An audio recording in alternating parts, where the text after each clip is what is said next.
अमीर बेटी का सौदा। मैं उसे बहुत खुश रखूंगा। वो तो हर पति का धर्म होता है। वो तो मैं किसी से भी उसकी शादी करा दूं, वो उसे खुशी रखेगा। लेकिन देखो, मैं ज्यादा बात को घुमाना नहीं चाहता। वो बड़े घर की लड़की है, उसे काम काज की आदत नहीं। अभी वो समझ नहीं रही, लेकिन तुम तो समझो।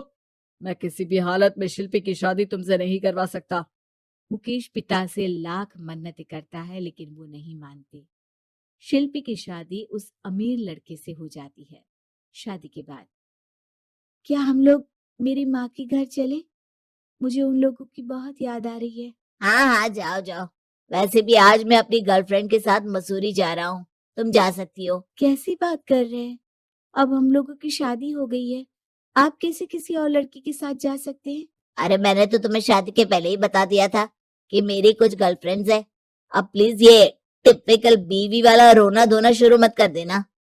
शिल्पी पिता के घर जाती है और माता पिता को सारी बात बता देती है। इतना गंदा इंसान निकलेगा, मैंने तो सोचा ही नहीं था। अरे क्यों कराई मेरी फूल जैसी बेटी की शादी ऐसे घर में। और तो क्या हो गया, शुरू शुरू में हर घर में ऐसा होता है, धीरे धीरे ठीक हो जाएगा। और वैसे भी उन लोगों के साथ हम लोगों की एक बड़ी डील फाइनल हुई है, समझी। उन लोगों से रिश्ता बनाकर रखो, तभी पैसों की बारिश होगी। पापा, अब समझ में आया कि आपने मेरे साथ ऐसा क्यों किया। मुकेश आपके सामने गिड़गिड़ा कर गया कि वो मुझे बहुत खुश रखेगा, लेकिन आपने मेरी शादी एक ऐसे लड़के से करा दी जो किसी और लड़की से प्यार करता है और शादी सिर्फ समझौते के लिए कर रहा है। पापा, मैं जा रही हूँ, लेकिन इस घर में कभी पैर भी नहीं रखूंगी। आपने मुझे सामान की तरह इस्तेमाल किया।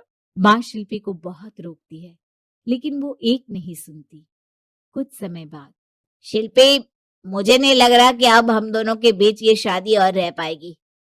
मैं किसी और से शादी करना चाहता हूँ। वैसे तुम परेशान मत हो ना, तुम्हारे पापा के साथ हम लोगों की डील जो चल रही है ना, वो नहीं रुकेगी, क्योंकि तुम बहुत अच्छी लड़की हो।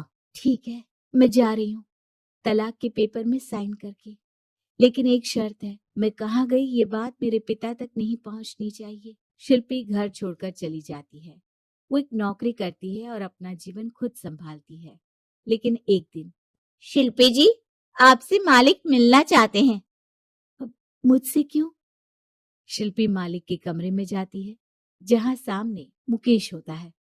अरे आपको देखकर बहुत खुशी हुई, बहुत बड़े आदमी बन गए।